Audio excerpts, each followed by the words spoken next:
Estamos retomando a entrevista especial com a senadora Lídice da Mata, do PSB da Bahia.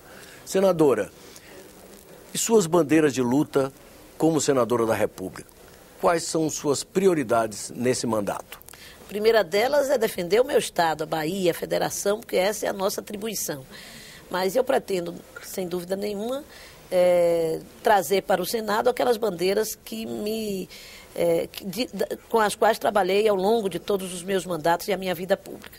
Em especial aquelas que dizem respeito aos direitos humanos. A luta da mulher. Eu fui a primeira mulher prefeita de Salvador e a única até então. Fui a primeira presidente mulher do Diretório Central dos Estudantes da UFBA. E sou a primeira senadora da Bahia em 186 anos de existência do Senado Federal. É a primeira vez que uma mulher baiana pisa nesses tapetes azuis. Então eu trago a responsabilidade de representar as mulheres da Bahia, as mulheres que têm uma participação tão decisiva na vida e na história do povo baiano, mulheres como Maria Quitéria, heroína da independência da Bahia, mulheres como as mães de santo do candomblé da Bahia, que representam um matriarcado de uma civilização negra, africana, que se instala e dá identidade à Bahia e ao Brasil. Mulheres que constroem com as invasões, né, dos bairros populares de Salvador, a minha cidade de Salvador e todas as outras cidades do nosso estado. Mulheres que representamos aqui no Senado, não apenas eu, mas as outras 10 senadoras que participam desse Senado. Então, a luta da mulher tem que estar na pauta primeira da nossa vida parlamentar, assim como a luta dos negros no nosso país. A Bahia se identifica como um estado negro. Salvador é a cidade mais negra fora da África e nós nos orgulhamos da nossa condição de afro-brasileiros e de negros para aqui lutar pela igualdade racial, contra o racismo, contra toda e qualquer forma de discriminação racial. Alguns temas polêmicos estão chegando à pauta do Senado. Por exemplo, como é que a senhora pretende se posicionar na discussão da distribuição dos royalties advindos da chamada camada pré-sal? De que ele seja o mais democrático possível. Já votei isso na Câmara, fizemos uma votação, acho que o Senado pode agora corrigir talvez algum exagero da Câmara. É preciso levar em conta, sim, de que as cidades, principalmente as cidades que recebem um impacto de ser produtora, uma cidade, vou citar como Macaé, que é de uma cidade pequena, passa a receber um impacto de visitação, de moradia, que tem que prestar serviços àquela população que passa, precisa ser recompensada por isso. Não nos valores e não no desequilíbrio que existe atualmente. Nós precisamos democratizar os royalties do pré-sal, para que todo o Brasil possa se beneficiar dele, deixando e fazendo com que os estados e municípios produtores, ou melhor, de municípios que sejam usados como passagem para a exploração e a produção do petróleo, possam ser beneficiados também um pouco mais. Quanto à questão do fim do fator previdenciário e do reajuste dos aposentados em função do crescimento, do aumento dado ao salário mínimo? Eu sou favorável ao fim do fator previdenciário. Eu acho que essa é uma bandeira histórica.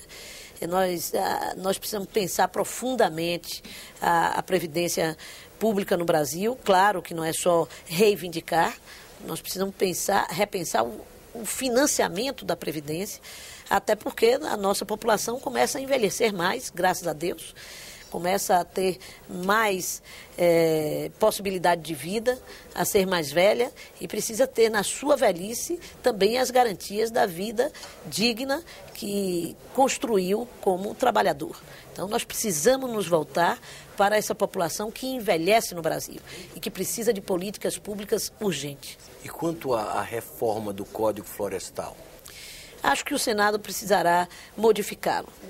Ele saiu da Câmara, mas precisa de modificações para equilibrar mais a luta em defesa do meio ambiente com os interesses econômicos de alguns grupos mais privilegiados. Sei. E quanto à reforma política, que também está na agenda, inclusive tida como prioritária pela própria presidenta Dilma Rousseff? Eu sou meio cética, Armando, em relação à reforma.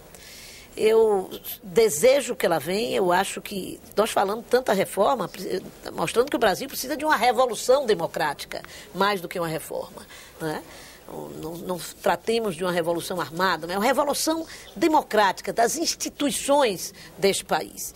E a reforma política tem que fazer parte disso. Ela tem que vir na direção de quê?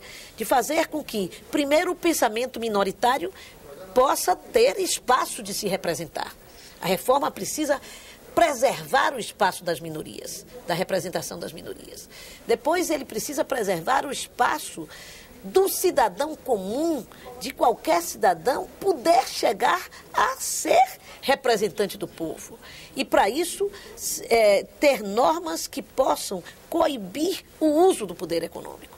Essa eleição que nós acabamos de viver foi marcada pelo abuso do poder econômico, mesmo após a reforma eleitoral que nós fizemos o ano passado na Câmara e no Senado, que terminou, na minha opinião, sendo uma reforma que piorou o sistema eleitoral brasileiro, porque permitiu, de forma mais aberta, o uso do poder econômico. Eu vou dar um exemplo. Nós tiramos o outdoor, que era um instrumento considerado caro, mas que era proporcional a cada partido, e substituímos por placas menores, que todo e qualquer um podia fazer. E, por isso, o poder econômico podia fazer muito mais placas do que aquele que tinha um poder pequeno, um poder econômico pequeno para fazer. E a senhora defende o chamado distritão, o fim do voto proporcional? Não, eu acho que o fim do voto proporcional, o sistema tem seus defeitos, né? Não há sistema perfeito. Mas o fim do voto proporcional será, sem dúvida nenhuma, o fim da representação minoritária.